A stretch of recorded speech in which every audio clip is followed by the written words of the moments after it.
जिन संसाधनों का हम उपयोग कर रहे हैं, इकोलॉजिकल फुटप्रिंट बढ़ता जा रहा है, बायो कैपेसिटी घटता जा रहा है। आप ध्यान रखिए, हम आने वाली पीढ़ियों का के लिए जो संसाधन था उसका उपभोग करके कहते हैं नहीं सब ठीक है। ये जो रिसोर्स का और पॉपुलेशन का एक बाइनरी टाइप रिश्ता बनाते हैं, ऐसा है नहीं, बड़ा संश्लिष्ट चरित्र है, उसको समझना जरूरी है। All these incentives and all these benefits the bill is talking about somewhere points to the inefficiency of the governance model. On the contrary, what we need is more expenditure on public health and not bills that punish people for crimes they do not commit.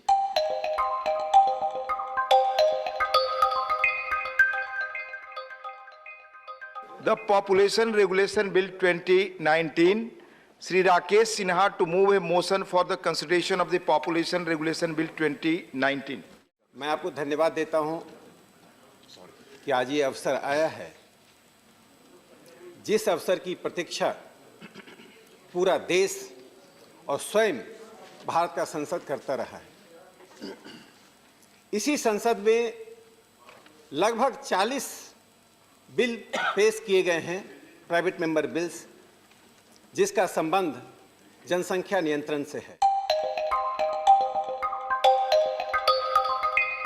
110 crore जनसंख्या बढ़ चुकी है। जब जो जनसंख्या 1901 में थी तब तो हम अनडिवाइडेड इंडिया थे, तो हमारे पास जमीन भी अधिक था, पानी भी अधिक था। आज हमारे पास 17% से अधिक जनसंख्या है दुनिया का, 2.4% लैंड है, 4% पानी है। सभापति महोदय, 1996 में जनसंख्या और संसाधनों के अनुपात को नापने के लिए एक नया फॉर्मूला आया जिसे पूरी दुनिया स्वीकार करे। वह है ग्लोबल हेक्टेयर। ग्लोबल हेक्टेयर का तात्पर्य है कि जो लैंड और वाटर यानी जो बायोलॉजिकल प्रोडक्टिव संसाधन है वह प्रति व्यक्ति कितना है, इसको ग्लोबल हेक्टेयर कहा गया। दूसरा शब्द है इकोलॉजिकल फुटप्रिंट, जिसका तात्पर्य होता है कि संसाधनों पर जिसका हम उपयोग करते हैं, जो हमारे जीवन पद्धति में, लाइफ स्टाइल में जिसकी हमें आवश्यकता होती है, वह कितना है। तो आज भारत के पास, भारत को जो उपभोग होता है वह प्रत्येक व्यक्ति 1.2 ग्लोबल हेक्टेयर है। एक तीसरा शब्द है बायो कैपेसिटी। जो संसाधन हमारे पास है वो कितना संसाधन उपभोग करने के बाद पुनः पैदा ले लेता है, यानी रीजनरेट होता है। रिसोर्सेज गेट रीजनरेटेड ऑटोमेटिकली, वो हमारे पास 0.43 है।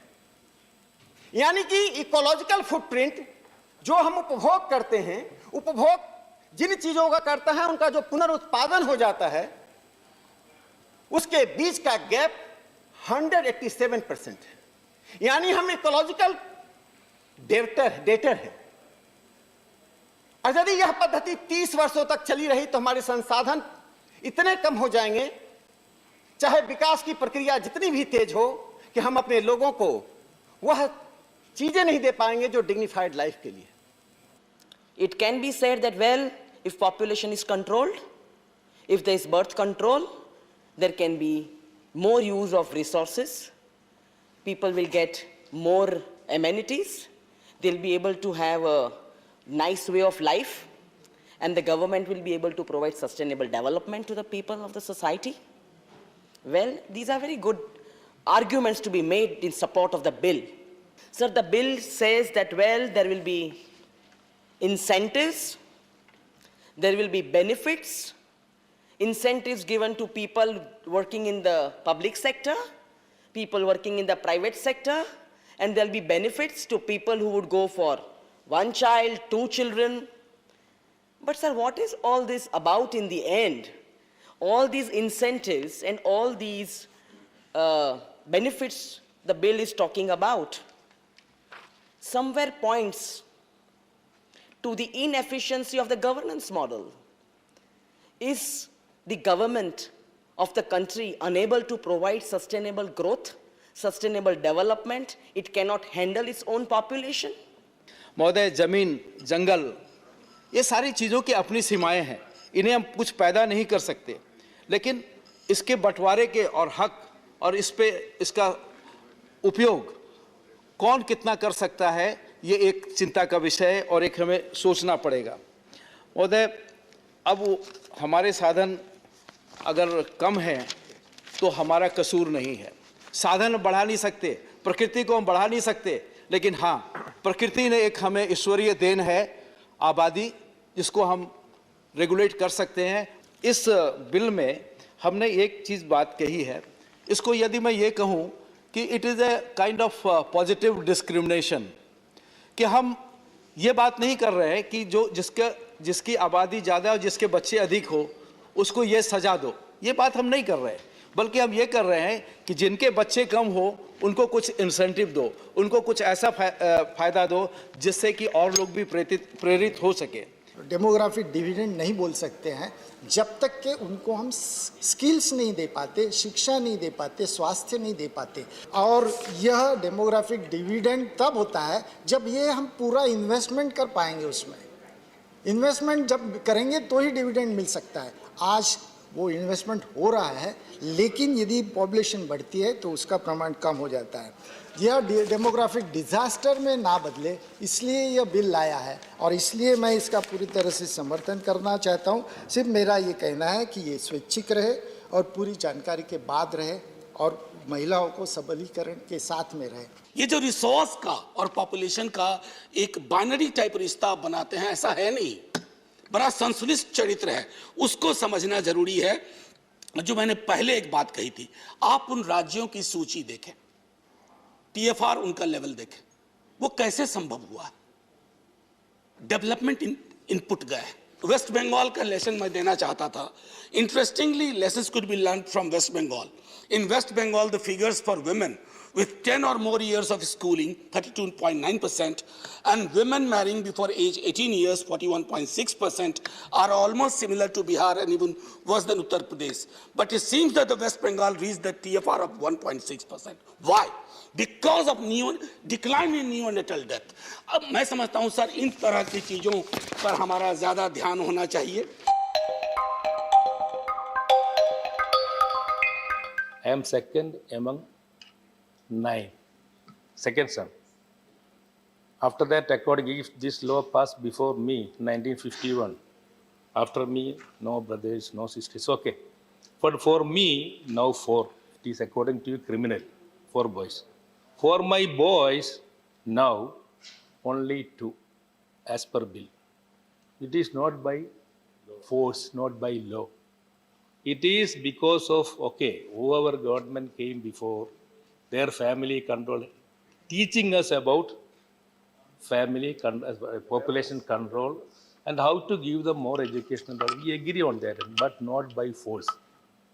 They have to, the government has to educate our generation, not by bill, by force, incentives. So the first population conference of the United Nations was held in 1974.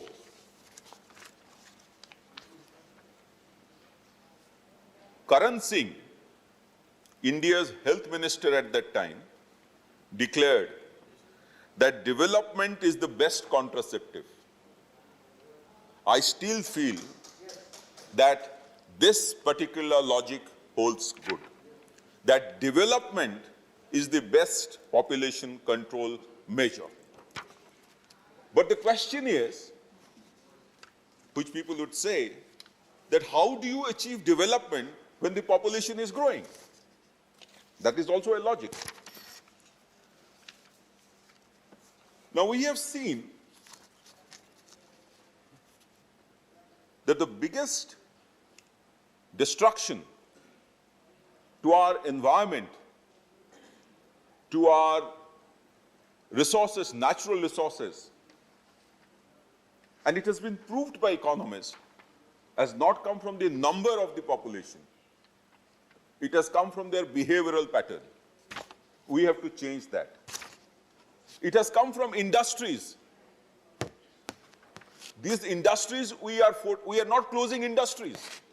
We are telling them change your behavior, put in environmental control measures. Similarly here, the method has to be at the cognitive level, at the cultural level. It will be slow. We have achieved population replacement level of 2.1 in most of the southern states, including Orissa. Was there any control measure? Was there any regulation?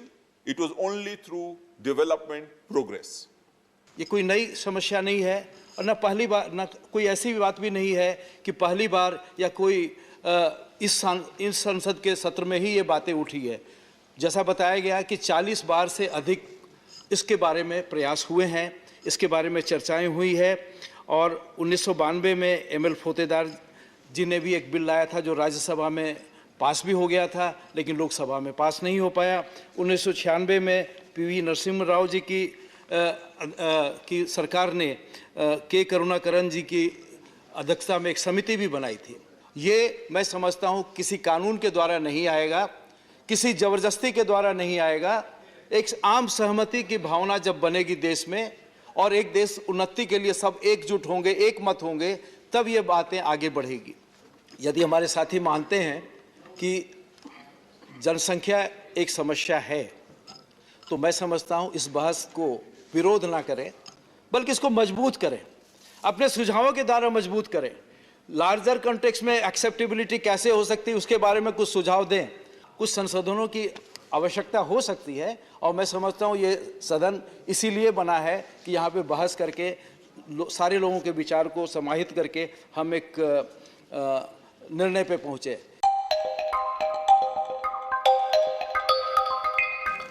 इसमें थोड़ा सा मैं सुझाव देना चाहूँगा, amendment भी चाहूँगा कि 2 बच्चों के बाद यदि हम किसी परिवार को दंडित करते हैं तो इसमें एक परेशानी है कि जो बच्चा पैदा होता है उसे हमेशा लगेगा कि इस देश में मैं एक अनवांटेड चाइल्ड हूँ और यह देश के लिए बहुत हानिकारक विचार है। दूसरा इससे इम्पॉर्टेंट ये है कि फीमेल फिटिसाइड्स बढ़ेंगे।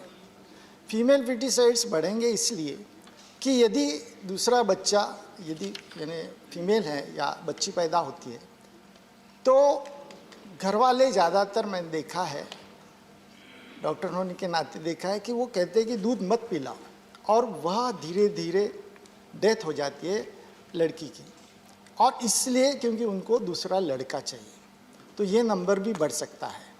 और मुझे लगता है तो ये इसके लिए दोनों चीज़ों के लिए हम कोई और उपाय योजना करें।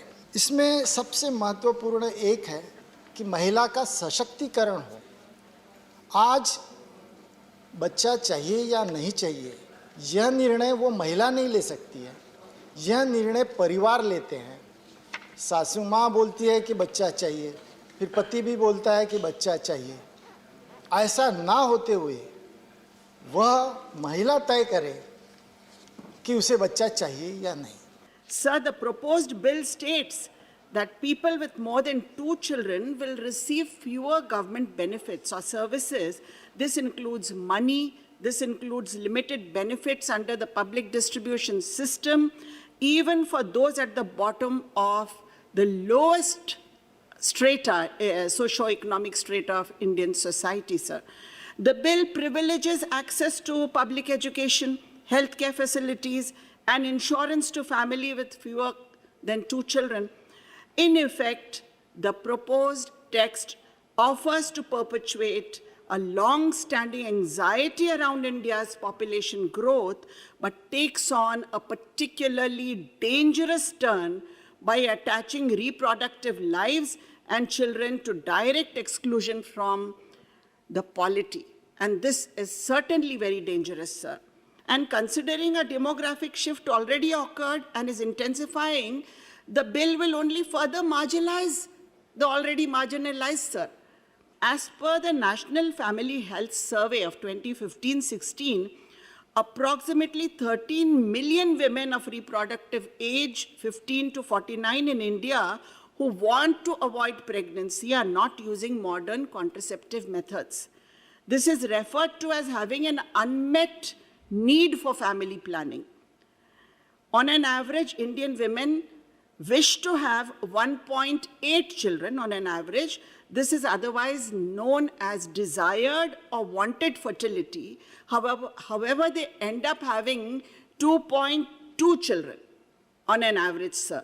The most urgent task of the family planning program is to address unmet needs in India by expanding the range and reach of contraceptives, and especially the choices that women should be making, especially to the marginalized communities, sir. So, in December 2020, in an affidavit filed in the Supreme Court, a petition seeking implementation of two-child norm, what the government of India has stated, I wish to read. I quote, Government of India affidavit. International experience shows that any coercion, this bill is by nature coercive, any coercion to have a certain number of children is counterproductive and leads to demographic distortions. और खास करके जो हमारे patriarchal समाज का जो एक structure जो हमारा है, इसमें सबसे ज्यादा भ्रूण हत्या की संभावना और बढ़ेगी. आप रोक नहीं पाएंगे. आपके कानून के हिसाब से बोर्ड लगा दिया जाता है नर्सिंग होम में कि यहां भ्रूण जांच नहीं होती है, सबसे ज्यादा जांच वहीं होती है. हमें पता है ना कि हम जब कानून बनाते हैं तो उसमें लूप होल्स कौन लोग ढूंढते हैं. ये सनद रहे सर, और कोई ऐसा कानून तो कतई ना हो जो विमेन को फर्दर विक्टिमाइज करे.